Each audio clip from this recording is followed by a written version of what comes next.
Today we're going to be taking a look at the latest retro emulation handheld from Anbernic, their RG28XX. Maybe they'll have a XXX coming out in a few weeks because these companies do keep putting new handhelds out. Every month it seems like there's a whole new slew of these things. But Anbernic, they are one of my favorite companies when it comes to these things. And lately it does seem like a lot of these companies are putting out these smaller budget handhelds. And this one, I like it. I actually really enjoyed it, and it's not too often where I praise these things. But this little fella, it's very pocketable. It's, it's a smaller form factor, so it may not be for everyone, but it is also very capable. So as far as the specifications go, we have a 2.83-inch IPS screen, 640 by 480 resolution. CPU is an H700 quad-core ARM Cortex-A53 at 1.5 gigahertz. GPU is listed as a dual-core Mali G31 MP2. We've got 1 gig of DDR4 RAM, and it seems like most of the sellers that are shipping these things out, they come with a 64 gigabyte micro SD card, but some companies are selling them as an additional cost. You can get, a 128 gigabyte card with a bunch more games type of thing. But with the 64 gig, it came pre-set up with tons of games, thousands of games. And this is one of the times where I tested a handheld and everything worked. I didn't really have much to complain about as far as performance. And it's not just loaded up with 8 and 16-bit games. There is going to be, a lot of that here. And a lot of people want to play those games, myself included.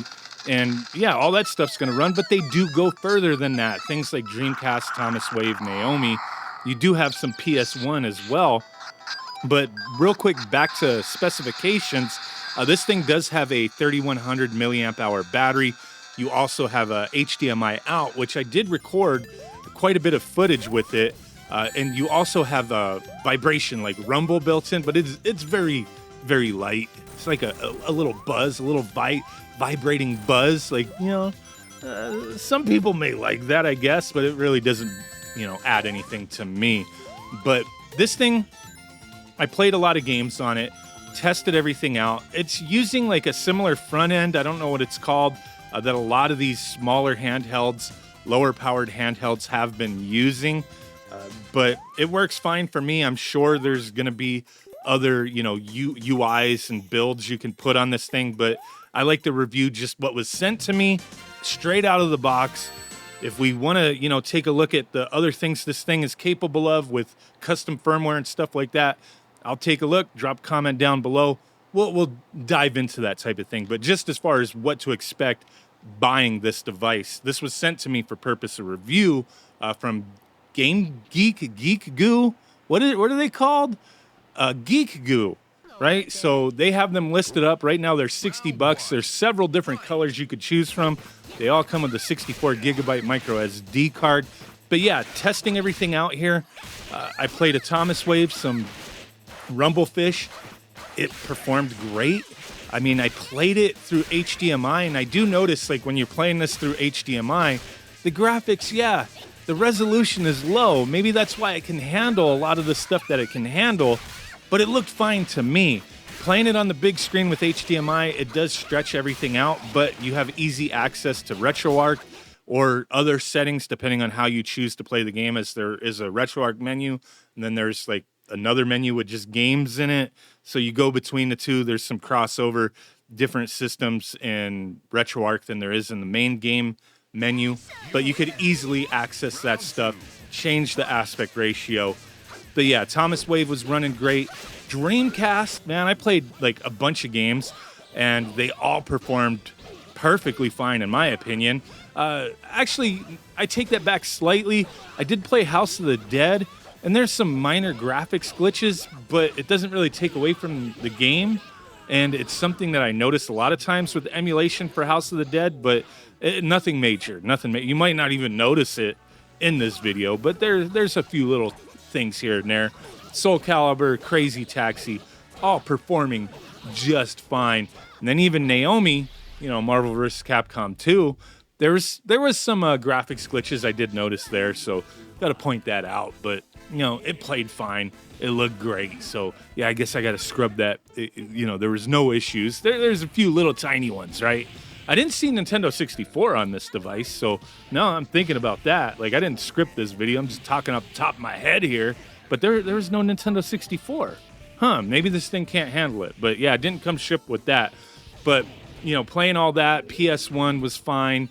That actually, the only real reason I test PS1 on a device like this is because lately, for the past year, maybe over a year, almost every single retro emulation handheld or console that I've received for review from a company, the PS1 ROMs never have music. I don't know what's up with that, but I'm glad to report here, you can play all the PS1 games they included, and there's freaking music, man. They even had some interesting stuff like the Crash Bandicoot Insane trilogy, where it's like all three of the Crash Bandicoot games in one selection screen for the PS1. I thought that was kind of neat. And then also jumping into things like PSP. PSP was fine. I do notice that some games, when you first start them up, they may have like a quick stutter, a momentary stutter, and then the game just smooths out and plays fine. So yeah, there's that. You know, there's not a lot for me to complain about with this handheld. It doesn't have an analog stick. I think there is a competitor that makes a handheld very similar to this that does have an analog stick that we'll be taking a look at in the very near future. I haven't used it yet, but you may know the one I'm talking about. I think it's the Miu A30 or something like that. I haven't used it, so I don't know if that one tops this one. But at this moment, as far as a budget small handheld, I like this. Yeah, it's tiny. The buttons and the D-pad are small. It's not going to be the most comfortable for everybody out there, but everything responds fine. My only main complaint is the shoulder buttons. They're not great. I prefer to play games on this thing that don't use the shoulder buttons. They're just kind of awkward, just the way they are. I mean, it's a tiny handheld. We're lucky to even have shoulder buttons on here. But the way they have them, the little raised bump for the R2 or L2, and then the recessed L1 and R1, it's just kind of weird the way they are. Like, they look fine, but in practice, I feel like I miss hitting them. I don't know. It's just kind of awkward, I guess. But overall, I think it's a really nice little handheld for the price. I mean, maybe, I know people be like, oh, it should be $40, $50. Sure, it should, but, I don't set these prices, man. But for the price, I think it's reasonable for what we're getting here. But yeah, they keep coming out with new ones every few weeks, so maybe I'll find a new favorite budget very soon. Like I said, that other one, maybe. I don't know. I haven't tested it yet. But thanks for watching. Catch you guys in the next one. Bye.